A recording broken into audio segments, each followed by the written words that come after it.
La Voz Universal TV presenta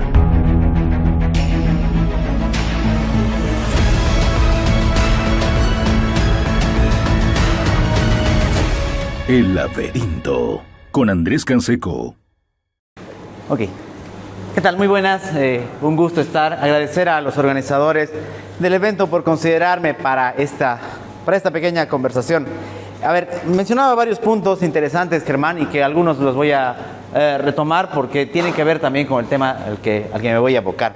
El primero tiene que ver con lo que algunos inclusive han preguntado y han hecho notar, que es el tema de la credibilidad y la confianza en las instituciones, en este caso estatales. Y aquí hay que hacer una línea, hay que trazar una línea temporal. En las páginas de La Rebelión de las Masas, José Ortega y Gasset menciona que los periodos de esplendor y de decadencia se tienen que medir con comparaciones en el tiempo. Y nuestra primera comparación en el tiempo, la más cercana quizás, podemos hacerla con el anterior censo, el 2012. La primera pregunta, ¿cómo y dónde estaban ustedes el 2012? ¿Qué tan diferente era el mundo el 2012? Muchísima diferencia, obviamente. Pero nos sirve no solamente por las cuestiones tecnológicas, de las que ya han hecho mención, nos sirve no solamente por la creatividad, de la que también han hablado ustedes para fiscalizar y para participar, sino nos sirve para medir justamente lo que mencionaba, la desconfianza de las instituciones. ¿Cuántas cosas han pasado? Y aquí hay que ser muy claros, porque no es solamente el INE, sino es en general el manejo de la cosa pública. ¿Cuántas cosas han pasado desde el 2012 que han hecho mella, que han venido minando la confianza del ciudadano en el Estado? Podemos contarlas por decenas, por centenas.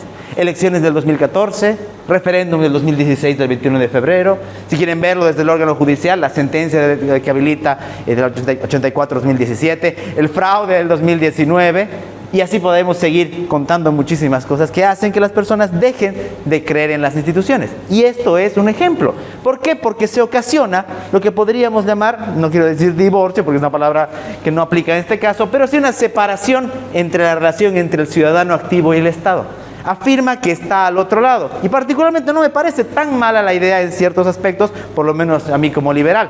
Pero sí considero que es peligrosa. ¿Por qué? Porque lo que muy bien señalaba, entre otras cosas, Germán, que los rumbos éticos, los rumbos morales de las personas que quedan a cargo, no necesariamente son los correctos. Entonces, los incentivos que se tendría para manipular, para tergiversar, o por último, para hacer fracasar un evento, podrían ser numerosos, y es ahí donde todos saldríamos perdiendo. El ser humano como tal, tanto en su faceta privada como en su faceta ciudadana, está construido también por sus decepciones. Así como nos construyen nuestros éxitos, como nos construyen las cosas buenas que logramos, también nuestras cicatrices son las decepciones. Y las decepciones del Estado también han hecho mella. ¿Y qué tiene que ver esto con nuestra responsabilidad ciudadana? Muchísimo. Justamente porque nos disocia de ella. Varios de ustedes están asumiendo una responsabilidad valiosa para los días venideros, pero hay que entender también, y seguramente también lo han visto, no solamente desconfianza, sino también mucho escepticismo. Y ya no solamente con cómo se llevan las cosas, sino qué se hará también luego con las cosas del censo. ¿A qué sirve que yo vaya, me preste para pasar cursos, realizar labores ese día, todo eso? ¿Y qué van a hacer después de esto? ¿Será como me han vendido esa utopía a unos y otros de que eso va a solucionar los problemas? Vengo a traerles escepticismo y a decirles que no necesariamente es así. Porque la manipulación, de aquí viene de repente lo más triste, porque la manipulación no solamente puede ser de datos, sino la manipulación también puede ser de las personas. Y eso es lo más triste.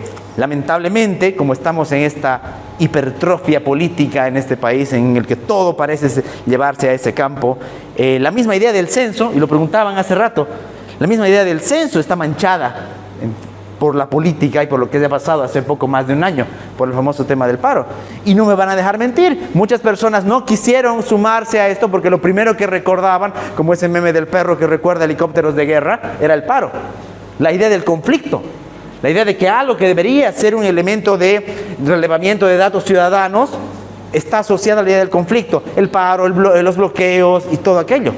Entonces, es el daño que se ha hecho con la manipulación política de la cosa. No solamente la de los datos, sino de las cosas.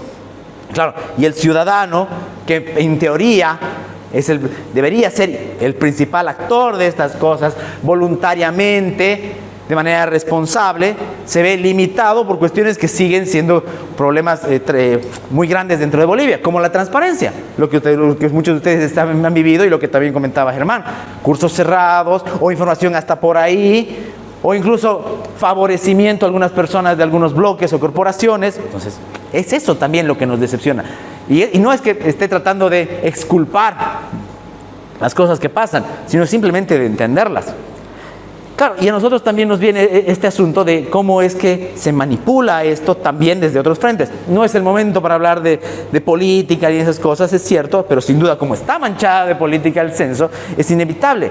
¿Cuántos no van a querer sacar sus spots o sacar sus pancartas con sus rostros y hablando del censo? Sí, ya lo han hecho, hay en los taxis o en las calles cercanas.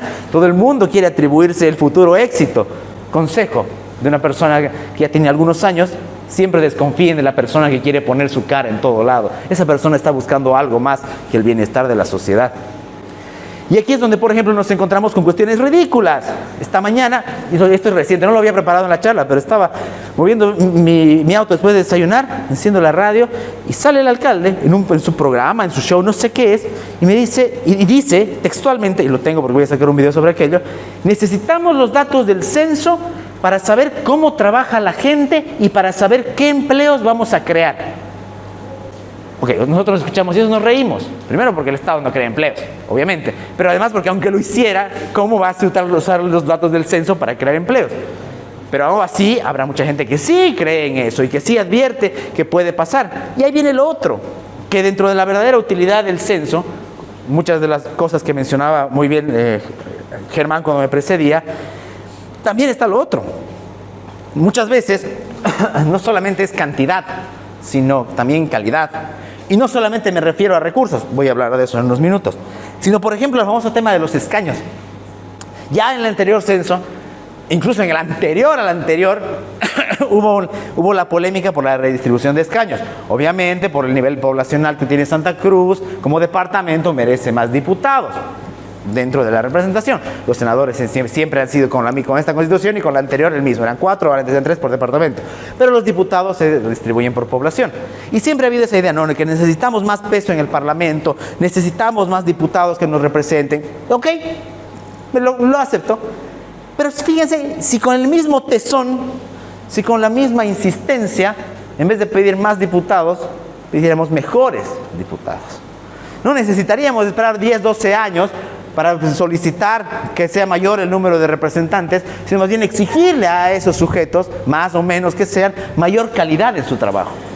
¿Por qué menciono esto? Porque justamente uno de los errores que se comete dentro de este tipo de eventos, ya sean incluso elecciones o censos, es que las transformaciones van a venir solamente por el aumento de las cosas y no por la calidad que tengan.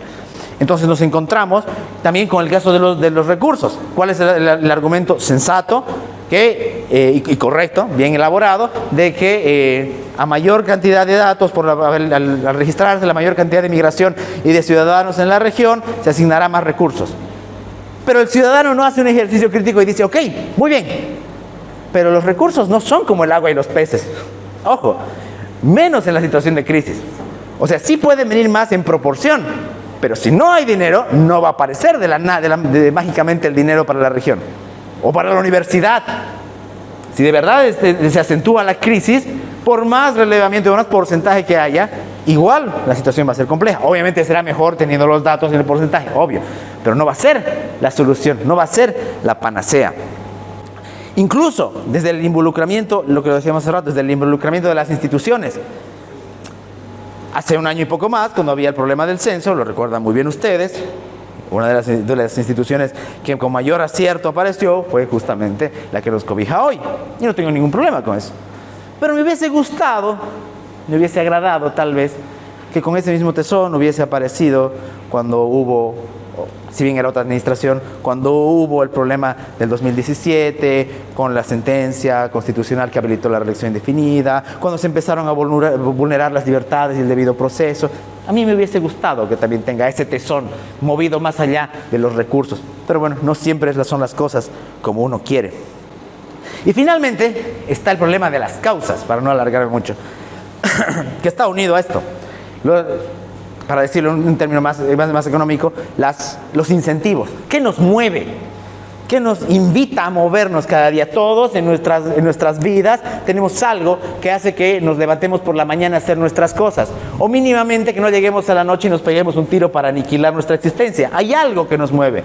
Algo que lo tengamos identificado bien o no, está dentro de nuestra mente, está dentro de nuestra parte. Y si quieren verlo incluso espiritual. Ahora la pregunta es, ¿qué nos mueve para este censo? Más allá de la normativa, más allá de la ley, que ya hemos visto que la cambian cuando quieren, que se interpreta cuando se gusta. ¿Qué nos mueve? Nos mueve el afán de días mejores. Perfecto, completamente válido, real. Pero si pensamos que solamente con ese proceder van a venir días mejores, que solamente con eso se va a mejorar los problemas de la sociedad, estaríamos cayendo no solamente en un reduccionismo, sino también en un peligro. Se los pongo un poco más en mi área. Yo soy abogado, aunque me dedico más al profesorado que al ejercicio, pero ¿qué pasaría con, supuestamente, aunque no iría por ese lado, pero pongamos en ese sentido? El relevamiento de datos, mayor cantidad de ciudadanos en Santa Cruz, mayores juzgados, menos retardación de justicia, hipotéticamente. ¿Real? No. ¿Probidad de jueces? No. ¿Que no haya corrupción? Nada está asegurado. Puede que sí, puede que no. O al contrario, podemos caer inclusive en el error que ha pasado con la causa autonómica, que se ha cometido con la causa autonómica, que en vez de redistribuir o de acercar el poder y los recursos a la gente, lo que se ha hecho es multiplicar los aparatos estatales a través de una manipulación, insisto, de normas o inclusive de intereses políticos. Cuando antes había un órgano que hacía el control de alguna actividad, ahora resulta que lo tenemos en 3, en el nacional, en el departamental y el municipal. Gastando los recursos de los que tanto hablamos, generando más burocracia de la que no queremos, etcétera, etcétera. Entonces todas estas cosas, que aunque les digo, seguramente no son parte del ideario que hay cuando se habla de censo, cuando se manejan los números, los datos, las estadísticas, son importantes de pensarlas. ¿Por qué? Porque más allá de que se haga bien o mal, o que tan bien o mal se haga el censo el día 23, la historia va a seguir. Y los problemas van a continuar. Y nuestra responsabilidad ciudadana y nuestra defensa de libertades y derechos va a continuar. ¿Tendremos mayor información si se hace bien? Por supuesto. ¿Será saludable? Sí. Pero nuestro compromiso tiene que ir más allá.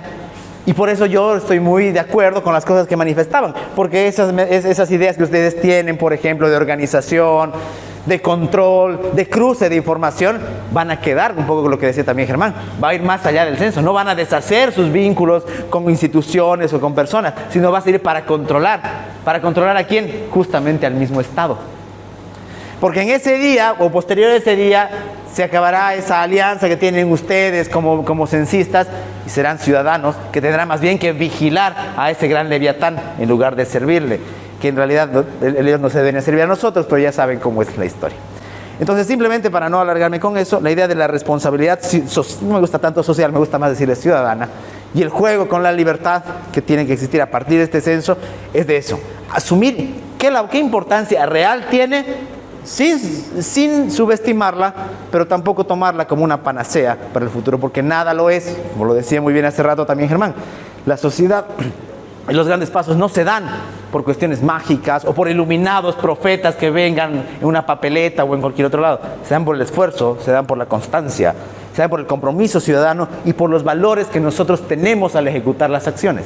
Desde el mínimo hecho de que, por ejemplo, un censista, y ustedes los que están capacitados sepan, no altere porque le da flojera un numerito, hasta la responsabilidad mayor de políticos que tienen que manejar la cosa pública con probidad.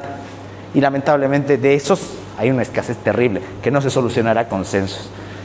Quiero terminar entonces con eso, simplemente agradecerles por su tiempo y esperar que haya sido por lo menos provechoso.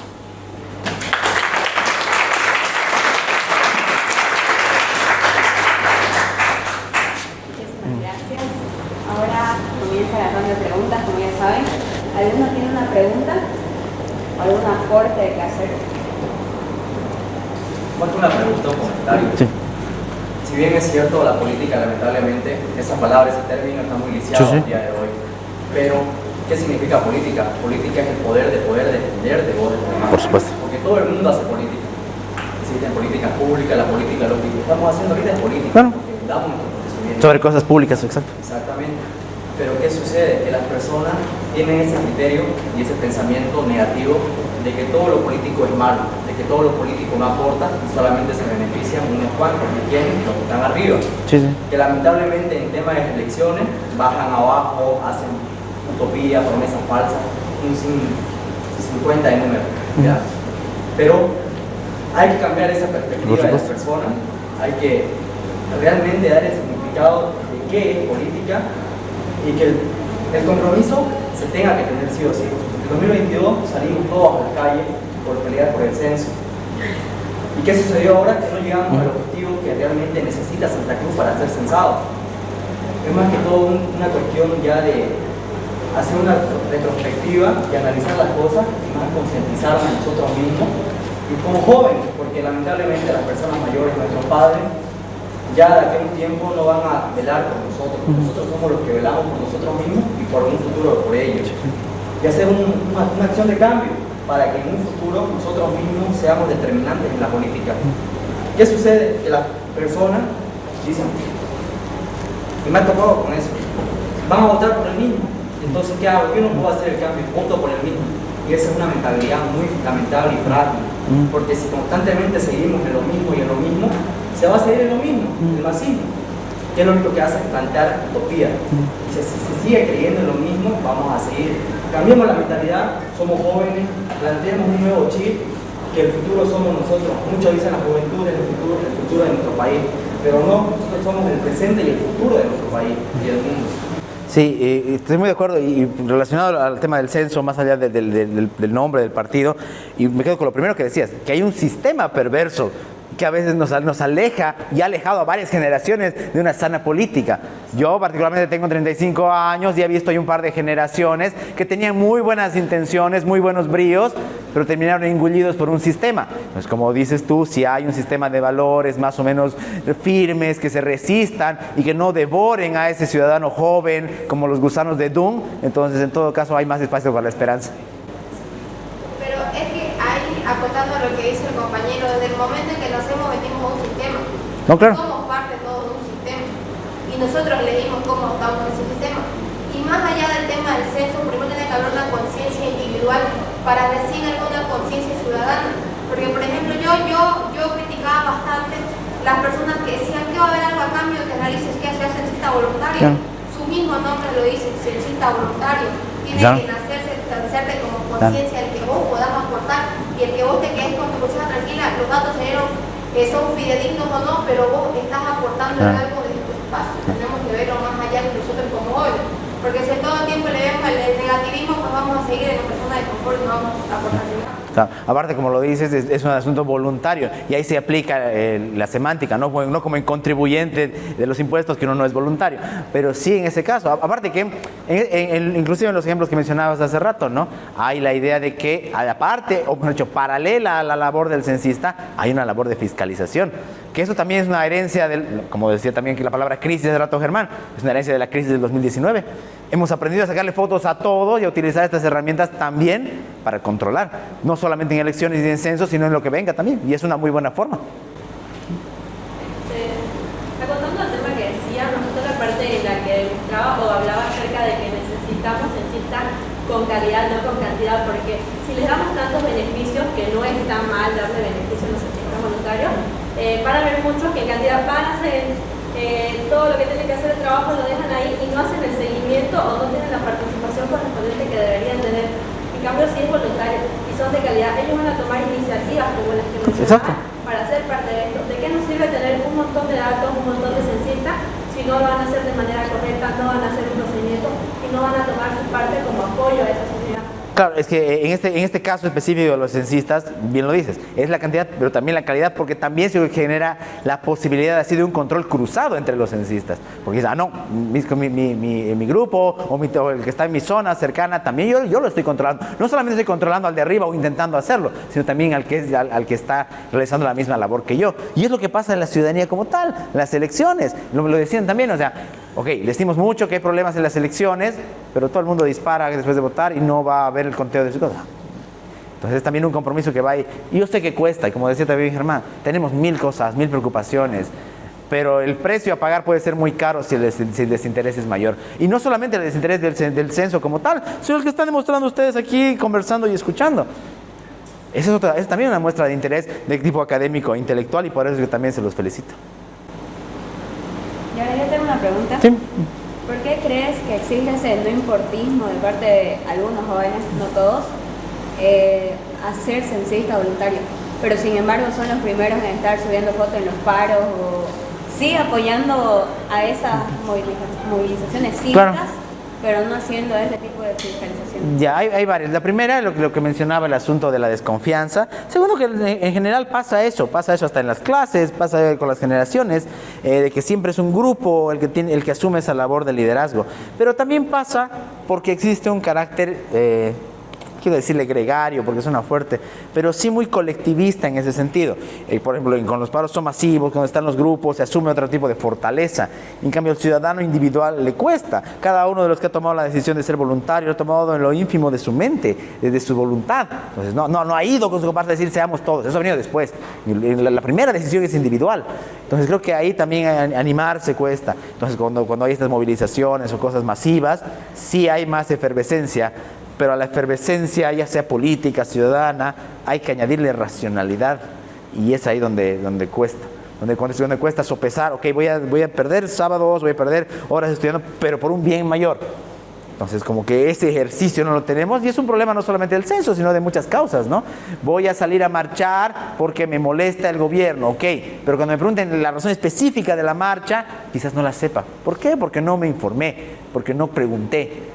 Entonces, eso también es, como también lo decía al principio, no es que el censo flota en una burbuja diferente, sino que está flotando en medio de toda nuestra problemática y nuestra coyuntura y nuestros problemas culturales. Entonces, por eso que está revestido de todo este asunto. ¿Alguna otra pregunta o reflexión?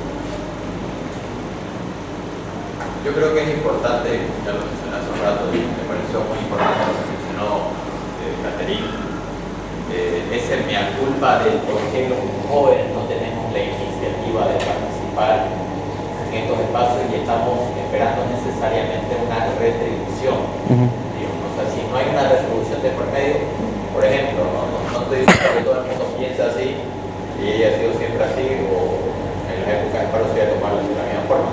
Por ejemplo, independientemente de hombre o mujer, esperaba ir al paro, a su punto, a su rotonda, para conocer a alguien muchas veces.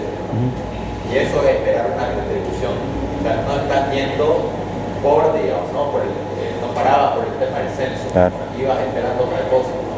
Si bien estabas ahí deambulando y toda la cosa, pero ese no era tu objetivo. Y algo que yo valoro mucho de la gente del occidente, independientemente de sus bloqueos, si son correctos o incorrectos por los motivos que ellos tengan, son gente que se te planta de sol a sol. No le importa, pero es un día o dos, ¿no? Se planta velando por sus intereses y se hace respetar y te cortan y te bloquean y se ponen firmes y vos escuchás esas noticias que ellos tienen una postura fuerte a nivel colectivo, y a nosotros es algo que nos cuesta mucho. Creo que yo me da culpa también a algunos de los cruceños que nos cuidamos mucho la cara, ¿no? El asolearnos, el querer ir a nuestro punto, a perder un día, digamos, por una causa mayor. Entonces creo que de nada sirve después quejarse en redes o estar todo el día renegando si nosotros el día que podemos aportar no lo hacemos, y cuando lo hacemos estamos esperando una retribución de otra forma. Yo creo que es algo que tenemos que cambiar desde un pensamiento ciudadano también. No, por supuesto, y desde una conciencia ciudadana diferente. A ver, yo sé también, ¿no? Como decimos hace rato, las personas tienen motivaciones diferentes, tienen emociones diferentes al momento de actuar en política, tienen pasiones diversas también, pero justamente es eso lo que nos, el desafío que se planta para esta generación y para la que venga también, que ya el mismo hecho de preguntar ¿por qué hago las cosas? ¿Lo hago solo porque me lo dice mi dirigente? ¿Lo hago solo porque me lo dice el cívico? ¿Lo hago solo porque me lo dice el rector? ¿O voy porque de verdad estoy convencido? Ese asunto de la convicción individual ese juicio que hace interno uno de la coyuntura para saber si actúa, es justamente lo que falta. No porque el otro esté mal, sino porque es insuficiente, porque se corta, porque después te defrauda uno del dirigente, te defrauda uno del otro y abandonas la causa. Y se lleva justamente la confianza ciudadana y tu voluntad con eso. En cambio, si se hace una labor interior real, nunca perfecta, pero individual, yo pienso que es más probable que uno apueste por la causa hasta otra etapa por lo menos. Ahora, una pregunta, como mencioné anteriormente, el tema, usted como ya abogado en ejercicio tiene experiencia, ¿no? Nosotros sabemos lo que aún estamos formando en esta carrera, que prácticamente firmar un documento escrito con lápiz y con lapicero es entregar un ojo de blanco, ¿ya? Entonces, si bien es cierto, me puse a leer historia en los anteriores censos sí también ha sido con lápiz, pero ¿por qué ha creado esa susceptibilidad, esa incertidumbre y esa inseguridad por parte de la ciudadanía? Exactamente por todo el contexto social que venimos atravesando hace años, ¿no? Entonces, nosotros al firmar este formulario le estamos dando legitimación al censo, pero ¿había alguna vía en la parte legal, obviamente, cómo podamos hacer para sumergirnos más en este tema a la hora de que salgan los datos? A ver, es que mi lado más esquizofrénico liberal te diría que es una persecución de datos, pero por supuesto es muy conspiranoico. Pero sí, en realidad hay un problema de privacidad también. Es parte también del hecho de vivir en sociedad sin crear un leviatán, sin necesidad de crear un leviatán. Pero sí, por ejemplo, ¿qué pasa con eso? O sea, yo le doy mis datos a alguien, lo firmo, los cambia, ¿y qué hago con eso? No hay marcha atrás. Pero fíjate cómo esa desconfianza, que a lo que va tu pregunta, es igual a una construcción de muchas cosas. Es, por ejemplo, cómo vivimos ahora y en esto la tecnología también es parte. Yo conduzco mi vehículo, cualquiera conduce uno, carga combustible en cualquier parte y el BESISA le dice, ¿sabe exactamente dónde y a qué hora ha cargado? Ok, y un funcionario malintencionado pone su placa y le dice, ¿a qué calle, por qué, con quién, hasta con quién ha ido usted? ¿Por qué? Si las instituciones nos brindaran más confianza, no pensaría así. Lo mismo con el censo. Si yo sé que existen personas que pueden modificar actas en una elección, también puedo pensar que existe alguien que puede modificar en un censo. Ese es el daño que se ha hecho. Y ese es el daño que de repente es el más difícil de curar. Lo mismo con la justicia. ¿Quién va a creer en un tribunal constitucional? Por más hombres probos que sean elegidos el día de mañana. ¿Quién? Entonces, ese es el daño. Es un daño. Es una corrosión, es una erosión, es como cuando llega el río y va raspando y va lavando las cosas. Ese es el daño. Es muy difícil de curar. Puedo rellenarlo, pero sé que se lo va a volver a llevar, porque la ciudadanía, y en este caso la juventud, no va a confiar. Bueno, muchísimas gracias. Solo quiero comentar algo. Sí. No sé si todos los que están aquí como voluntarios para el censo tuvieron las 8 horas de capacitación. La mayoría las tuvo, ¿no? En lo personal, yo solo pasé 4 horas, porque, bueno, de hecho 5, o 4 horas y media. Teníamos que haber hecho la capacitación el día jueves y el día viernes, pero sin embargo solo la hicimos el día jueves porque dijeron que muchos no iban a tener permiso al día siguiente. Bueno, eso dijo la que nos estaba dando las clases, no sé cómo se llama. Pero ella me empezó a decirle que chicos, tal vez ustedes no les den permiso mañana, no sé qué, siento que la universidad da permiso para este tipo de capacitaciones y en los trabajos tengo entendido que también. Pero hicimos la capacitación solo un día, no se sabe quiénes son los supervisores y todo está muy bien. De hecho, tuvimos que, porque nos hacen firmar o rellenarnos entre nosotros mismos los cuestionarios y muchos no habían terminado de rellenarlo, nos preguntaban de cuáles creen que eran sus debilidades o algo. Y yo no miré que largo a cada uno, pero algunos vi que tenían alguna falencia y así, y dijeron, no tenemos ninguna. Y yo ahí intervine y dije, creo que te faltó esto y lo otro, pero por haber hecho ese comentario, era de que ya como me estaban mirando mal, o de que no, es que yo lo hago bien, no sé. Y así ha pasado en los otros turnos también, porque solo pasaron la capacitación de 4 horas o 4 horas y media. No sé si está bien, porque el formulario que hay que hacer el cuestionario, el C1 y el C2, no le hemos aprendido en su totalidad como para decirnos de que nos podemos informar después, nos dijeron que le escribamos al WhatsApp. No sé si esto es bueno o a lo mejor es para que quitamos un peso o algo, no sé, pero a mí en lo personal no me parece adecuado. Claro, es básicamente un difícil la dificultad de encontrar un justo equilibrio, como decía Aristóteles, porque uno puede pensar que de manera positiva es para no cargar tanto la capacitación, pero por el otro lado decimos, ok, pero es necesario cargarla, o sea, porque necesito saber cómo reaccionar ante diferentes circunstancias, cómo solucionar problemas que se puedan presentar. Y es también parte de la problemática. Ustedes lo viven en las aulas, profesores a veces que no dejan bien las cosas claras o que los dejan sin las herramientas necesarias. Entonces, como pueden ver, les decía hace rato, es una réplica de muchos problemas que hay. No es solamente un problema nuevo, sino parece ser que metieron muchos de los problemas que vivimos en una licuadora y le pusieron censo 2024. Bueno, muchísimas gracias. Con eso terminamos. Listo. Gracias. Un momentito, aprovechando que tal vez está Andrés, no tengo la oportunidad de hacer lo mismo con el anterior panelista o expositor. En este caso quiero, Andrés, que tal vez expreses cómo te sientes, cómo has percibido la participación de todos los que estamos acá y así también agradecerte por haber aceptado y estar acá y ser uno de los expositores, creo que con toda esa energía que nos brindas, ser uno de los panelistas que estás acá, a pesar de que yo sé que tienes muchas cosas que hacer, siempre con toda la predisposición de trabajar por la juventud, por toda la sociedad y evitar que creamos en ciertas falacias que muchas veces nos vienen a querer adoctrinar instancias que no corresponden que mencione. No sé si gustas. No, sí, no, muchas gracias nuevamente, Melissa.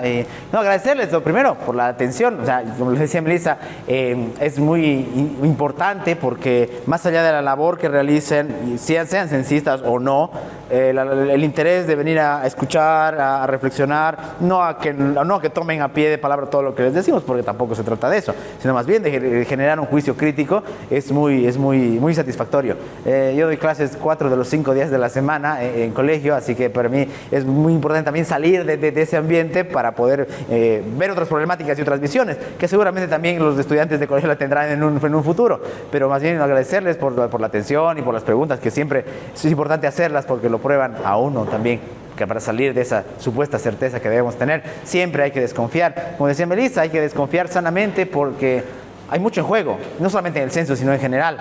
Ya en el mundo estamos rodeados no solamente de maldad, sino también de mentira, a veces voluntaria, a veces por equivocaciones.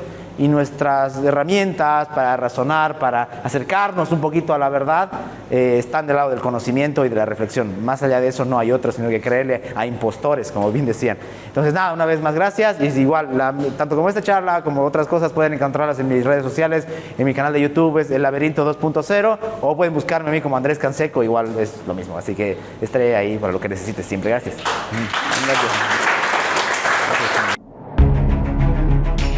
El Laberinto con Andrés Canseco.